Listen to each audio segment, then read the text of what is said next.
Please, everybody have a seat. Have a seat. What an extraordinary day. The sun is out because good things are happening. Before I get started, just some preliminary introductions. I'll probably repeat them in my formal remarks, but I want to make sure that I acknowledge some people who've been critical to this effort and critical to so many efforts at the state and federal levels. First of all, Speaker Nancy Pelosi, who has just been cracking the whip and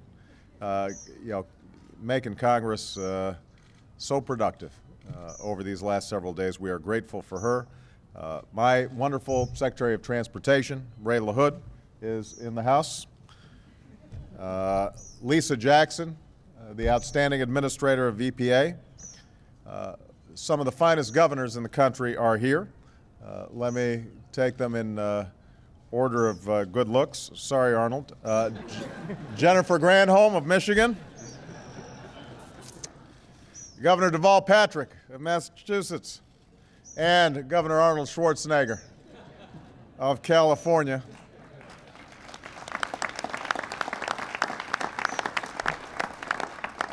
Barbara Boxer just had to leave, but the head of the Environment Committee in the Senate, who's done just outstanding work, and Senators Feinstein, Levin, and Stabenow couldn't be here because they are busy voting on credit card legislation that we're going to get done before Memorial Day.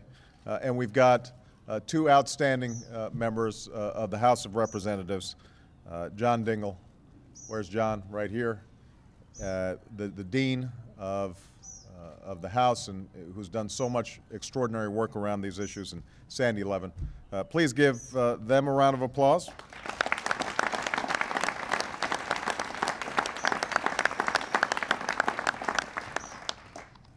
I also want to mention Ron Gettelfinger of the UAW, our president, who's just been a great leader during some very trying times in the auto industry, and Carol Browner, who helped to make this all happen today. Please give Carol Browner a big round of applause.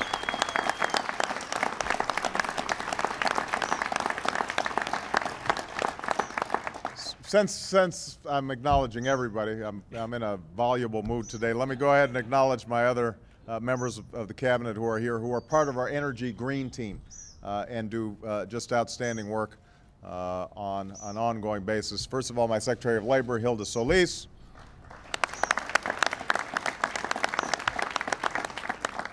The guy who's just cleaning up the Department of Interior and doing an extraordinary job, Ken Salazar. Our head of HUD, Sean Donovan. And our Commerce Secretary, Gary Locke.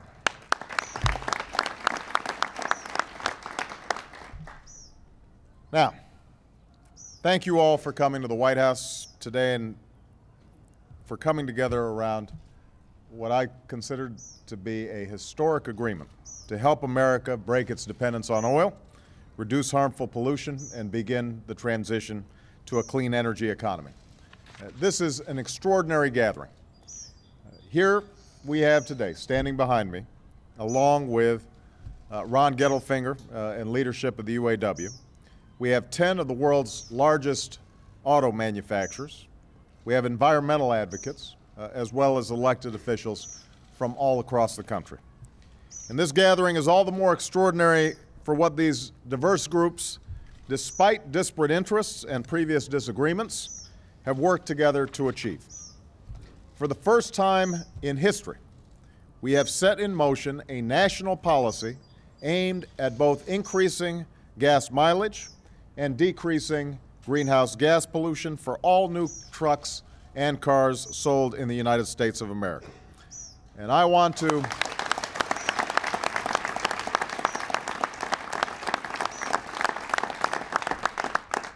applaud the leadership of the folks of the Environmental Protection Agency, the Department of Transportation, and the White House Office of Energy and Climate Change, who've worked around the clock on this proposal, which has now been embraced by so many. You know, in the past, an agreement such as this would have been considered impossible. It's no secret that these are folks who've occasionally been at odds for years, even decades. In fact, some of the groups here have been embroiled in lawsuits against one another. So that gives you a sense of how impressive and significant it is that these leaders from across the country are willing to set aside the past for the sake of the future. For what everyone here believes, even as views differ on many important issues, is that the status quo is no longer acceptable.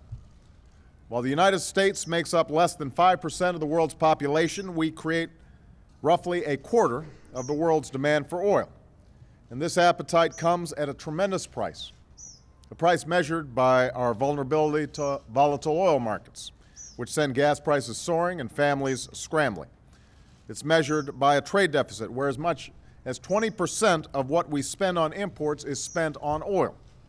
It's measured in billions of dollars sent to oil exporting nations, many that we do not choose to support if we had a choice. It's measured in a changing climate as sea levels rise and droughts spread, forest burns, and storms rage. And what is all the more tragic is that we've known about these costs in one way or another since the gas shortages of the 1970s. And yet all too little has been done. Calls for action rise and fall with the price of a barrel of oil. Warren arguments are traded across entrenched divides. Urgency fades, complacency grows, and time passes. As a result, we have done little to increase the fuel efficiency of America's cars and trucks for decades. Think about this. Consider how much has changed all around us. Think of how much faster our computers have become. Think about how much more productive our workers are. Think about how everything has been transformed by our capacity to see the world as it is, but also to imagine a world as it could be. And that's what's been missing in this debate for too long. And that's why this announcement is so important. For it represents not only a change in policy in Washington, but the harbinger of a change in the ways business is done in Washington. No longer will we accept the notion that our politics are too small, our nation too divided, our people too weary of broken promises and lost opportunities to take up a historic calling. No longer will we accept anything less than a common effort made in good faith to solve our toughest problems. And that is what this agreement seeks to achieve. Right now, the rules governing fuel economy in this country are inadequate, uncertain, and in flux. First, there is the standard for fuel economy administered by the Department of Transportation. On top of that, the Environmental Protection Agency, in response to a decision by the Supreme Court, may have to set limits on greenhouse gas emissions from vehicles, establishing another standard. California has sought permission under the Clean Air Act to require that vehicles sold in California meet yet another, even stricter emission rule. And 13 states and the District of Columbia have agreed to adopt California greenhouse gas reductions if the permission, called a waiver, is granted. Now, car companies might then face three different sets of overlapping requirements, one administered by the Department of Transportation, one administered by the EPA, and still a third administered by California and 13 other states. This proposed national policy, under the leadership of two agencies and bringing together 14 states, 10 companies, as well as auto workers and environmental groups, changes all that. The goal is to set one national standard that will rapidly increase fuel efficiency without compromising safety by an average of 5% each year between 2012 and 2016, building on the 2011 standard my administration set shortly after taking office. A series of major lawsuits will be dropped in support of this new national standard. The state of California has also agreed to support this standard, and I want to applaud California and Governor Schwarzenegger and the entire California delegation for their extraordinary leadership. They have led the way on this, as they have in so many other efforts to protect the environment. In addition, because the Department of Transportation and EPA will adopt the same rule, we will avoid an inefficient and ineffective system of regulations that separately govern the fuel economy of autos and the carbon emissions they produce. And at a time of historic crisis in our auto industry, when domestic auto manufacturers are making painful choices and restructuring their businesses to be viable in the future. This rule provides the clear certainty that will allow these companies to plan for a future in which they are building the cars of the 21st century.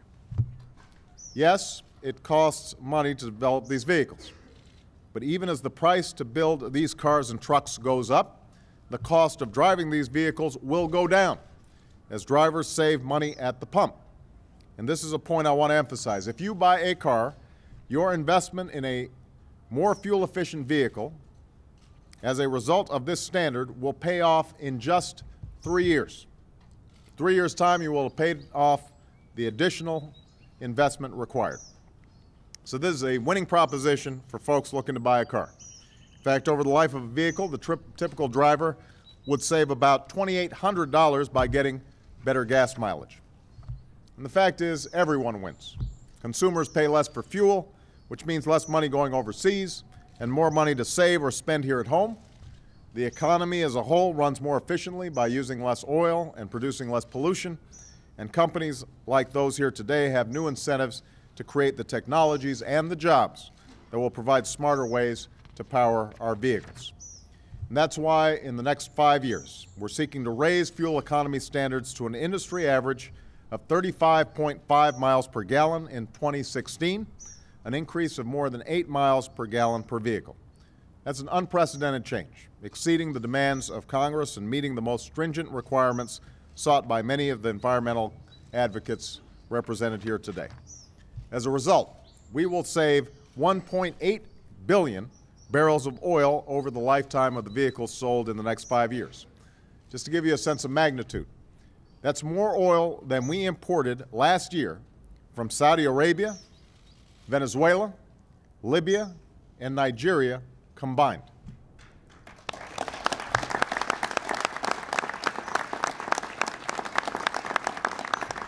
Here's another way of looking at it. This is the projected equivalent of taking 58 million cars off the road for an entire year. I also want to note that the agreement we've announced today is part of a far larger effort. In fact, on the other end of Pennsylvania Avenue, Henry Waxman is chairing a meeting of the Energy and Commerce Committee, which is working on an equally historic energy bill that will not only help our dependence on foreign oil, prevent the worst consequences of climate change, and build a clean energy economy, but will provide more than $15 billion to help build the cars and trucks of the future right here in America.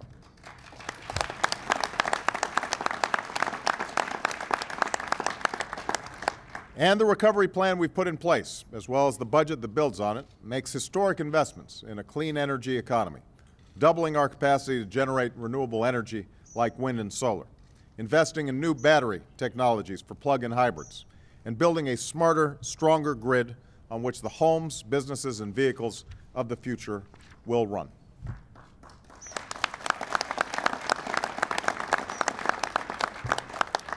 Too often, lost in the back and forth of Washington politics, absent in arguments where the facts opponents use depend on the conclusions they've already reached, absent all that is this: ending our dependence on oil, indeed ending our dependence on fossil fuels, represents perhaps the most difficult challenge we have ever faced. Not as a party, not as a set of separate interests, but as a people. We have, over the course of decades, slowly built an economy that runs on oil. It has given us much of what we have, for good, but also for ill. It has transformed the way we live and work, but it's also wreaked havoc on our climate. It has helped create gains in prosperity unprecedented in history, but it also places our future in jeopardy. Ending this dependence will take time. It will take an incredible effort. It will take a historic investment in innovation. But more than anything, it will take a willingness to look past our differences, to act in good faith, to refuse to continue the failures of the past, and to take on this challenge together for the benefit not just of this generation, but generations to come. All the people who've gathered here today, all the auto executives, all our outstanding elected officials and appointees, Ron Gettelfinger, members of Congress, governors, all these folks here today have demonstrated that this kind of common effort is possible. They've created the template for more progress in the months and years to come. Everything's possible when we're working together, and we're off to a great start. So thank you, everybody. Appreciate it.